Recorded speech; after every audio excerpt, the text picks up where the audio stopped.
저 같은 경우는 업앤다운이 좀 있어요. 감정 기복이 조금 있는데 이런 사람들이 조울증에 많이 걸리나요? 조울증이 일단은 양극성 장애로 이름이 바뀌긴 했죠. 아, 네네네. 조울증에는 종류가 또 두 가지가 있는데, 일단은 두 가지 중에 더 심한 양극성 장애는 네. 1형 양극성 장애라고 하는데, 그건 정말 심한 조증이라고 부르는, 기분이 너무 심하게 변해서 폭력적인 일도 많이 생기고, 길에서 사소한 시비가 붙어도 사람을 때리고 그것 때문에 뭐 경찰서까지 가고, 그리고 돈을 뭐 수천만 원씩 갑작스럽게 충동적으로 투자를 막 했다가 다 날리기도 하고, 정말 다른 사람들이 보기에 진짜 제정신 아니다 라고 느낄 만큼 안 좋은 상태까지 가기 때문에 그건 모를 수가 없고요. 그래서 네. 그런 경우에는 대체로 다 입원을 해요. 가족들이 끌고 오죠. 네. 이게 진짜 너무 이상하다. 그러면 기분파들 있잖아요. 예를 들어서 기분이 너무 좋아. 그래서 친구들한테 100만 원, 200만 원짜리 술을 사주고 싶어요. 그리고 그 다음에 후회하는 거. 이런 것도 그러면 조울증에 가까운 건가요? 그건 기분파죠. 아, 또 그거는 네. 또 다른 거구나. 기분파는. 이제 네. 조울증, 양극성 장애라고 부를 만큼의 어떤 네. 병이려면은 네네. 이 기간이 어느 정도 지속이 돼야 돼요. 네. 사실 내가 하루 기분 좋은 거는 누구나 그날 하루는 엄청 기분이 좋을 수 있어요. 그럼 막 술도 사고 오늘 밥도 다 사고 뭐 몇백만 원 쓸 수도 있겠죠. 하루 정도는. 네. 근데 그게 하루가 아니고 최소한 4일 이상, 일주일씩, 매일매일. 네네. 그렇다면 그거는 내가 좋은 일이 있어서 기분이 좋은 게 아니라 이 네. 병적인 영향으로 내가 기분이 좋아진, 또는 기분이 너무 업되고 조절이 잘 안 되는 거일 수도 있는 거죠.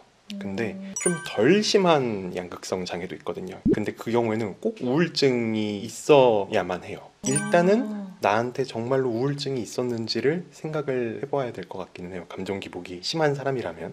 내가 일상생활을 못할 만큼 이 기분의 문제 때문에 많이 힘들었던 사람인데, 네네. 그런 사람이 감정 기복도 굉장히 심하다? 그러면은 양극성 장애일 가능성도 있죠.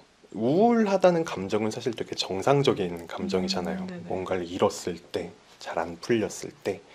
근데 이 우울한 기분이 무슨 일이 있어서 며칠 우울하고 끝나는 게 아니라 그 영향이 사라졌을 때에도 계속 그냥 내가 우울한 거. 사람들이 정신과에 와가지고 아니 그냥 내가 기분이 좀 우울한 건데 왜 약까지 먹으라고 해요? 라고 하는데, 왜냐면 우리가 우울한 게 나한테 일이 있어서 그 이유 때문에 우울한 게 아니라 이 네. 병이 나를 우울하게 만들기 때문에, 이 병을 조절을 해주면은 내가 우울하지 않아도 될 날들까지 우울할 필요는 없는 거죠.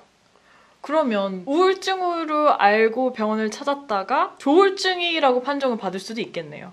많이 있어요, 그런 경우가.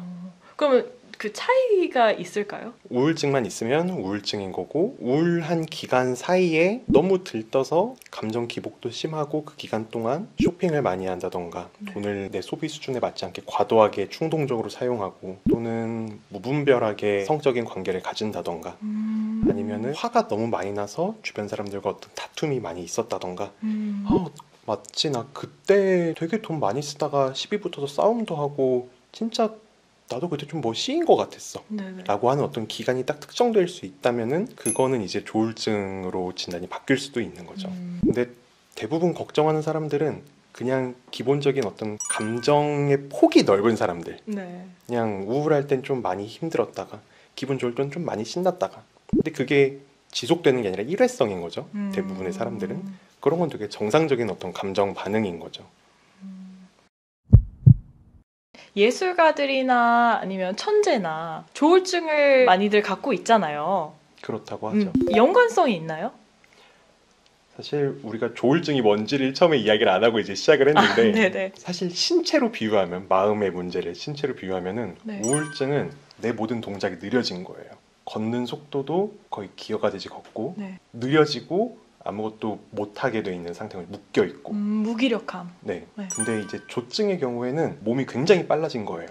내가 그냥 걷고 싶은데 이미 네. 뛰고 있고, 네. 살짝만 점프하고 싶었는데 건물 한 층씩 내가 점프를 해버리고, 그래서 이게 네. 조절이 안 되는 거죠. 네. 그만큼 우리가 마음에 대입하면은 생각이 엄청 빨라져 있고 이 내 감정이 작은 자극에도 널뛰는 거죠. 그래서 내가 그렇게 계속 빠르게 달리고 높이 뛴다면 운동선수로서 크게 성공하겠죠. 그런 것처럼 조증인 상태에서 이 생각이 굉장히 빨라지고 사방팔방으로 나의 상상력이 뻗어나가고 있고, 이런 상태에서는 대단히 예술적인 감정을 보이는 경우들이 있어요. 옛날에 유명한 화가들 중에 많은 어떤 사람들이 조울증, 양극성 장애를 네네네. 갖고 있었다고 이야기를 지금 되짚어 봤을 때 그 사람이 이런 행동을 했었다더라. 조울증이었나 보다라고 이야기하는 경우가 많이 있긴 해요. 그 감각의 스펙트럼이 확실히 큰 거네요, 그럼. 그쵸. 음. 딱 몸에 비유한 거 생각하시면은 맞을 것 같아요. 작은 일이 있어도 네네. 굉장히 크게 기뻐지고 너무 행복했다가 옆에서 누가 이렇게 지나가면서 한번 쳐다보고 갔다고 해서 기분이 갑자기 너무 나빠지고 네. 화가 났다가 이렇게 널뛰기를 한다고 생각을 하면 되죠, 감정이. 그래서 조증이라고 했을 때 꼭 기분이 좋은 건 아니고 느려졌던 게 굉장히 빨라진다. 네. 작은 범위였던 게 굉장히 커진다. 네. 이걸 조절할 수가 없게 되는 거죠, 다만. 네. 그러면 조울증 같은 경우는 치료를 받으면 완치가 될 수 있나요? 결국에 치료를 해서 감정의 범위를 조금 더 줄여주는 거죠. 그래서 아까 말했던 어떤 천재적인 영감, 네. 예술적인 상상력을 발휘는 할 수 있되 그게 내 생활을 망치지 않는 선으로 발휘할 수 있도록 도와주는 게 어떤 양극성 장애 치료할 때 목표라고 할 수 있죠. 약간 그것만 잡으면 두 마리 토끼를 가져갈 수 있는. 그렇죠. 오히려 네네. 남들보다 더 에너제틱하고 활동적이고 의욕도 넘치고 하고 싶은 것도 많고 그리고 사업가도 되게 많거든요. 성공한 사업가들. 네네네. 그런 사업적인 아이디어들도 번뜩거리고 이런 좋은 것들은 남겨놓고서 병적인 수준으로 남들이랑 크게 문제를 일으키거나 돈을 내 필요 이상으로 쓰거나 이런 문제들 행동들은 안 하는 정도까지 그걸 이렇게 적당히 조절을 하려고 하는 게 결국에는 이런 양극성 장애 치료할 때 생각하는 것 중에 하나인 것 같아요.